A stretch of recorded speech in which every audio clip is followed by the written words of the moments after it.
నొప్పి ఉంటే పెయిన్ ఫిజిషియన్‌ని ఎందుకు కలవాలి? సాధారణంగా మనకు నొప్పొస్తుందనుకోండి, మనం తెలుసుకోవాల్సిన విషయాలేంటి? నొప్పి ఎక్కడి నుంచి వస్తుంది? పెయిన్ జనరేటర్ ఏంటి?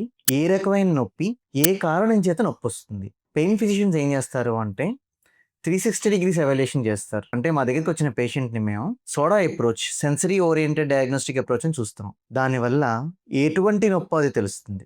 మా దగ్గర ఎప్పుడు ఈ అల్ట్రాసౌండ్ మెషిన్ ఉంటుంది. దీంతో పాటు ఎగ్జామిన్ చేస్తాం.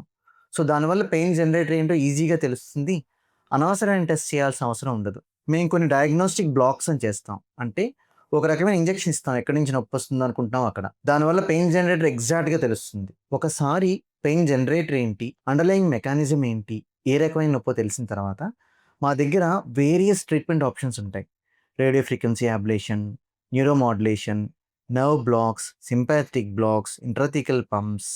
మనం యూజువల్‌గా ఏం చేస్తాం? మజిల్ నుంచి నొప్పొస్తే మజిల్ డాక్టరు, బోన్ నుంచి నొప్పొస్తే బోన్ డాక్టర్ అని తిరుగుతాం. కానీ పెయిన్ ఎక్కడి నుంచి వచ్చినా సరే, పెయిన్ ఫిజిషియన్ సంప్రదించడం ఇంపార్టెంట్. ఎందుకంటే, మా అప్రోచ్ డిఫరెంట్‌గా ఉంటుంది.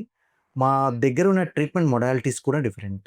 మేము various different kinds of uncommon pain సిండ్రోమ్స్‌ని కూడా డయాగ్నోస్ చేస్తాం. So, visit pain physicians if you have pain.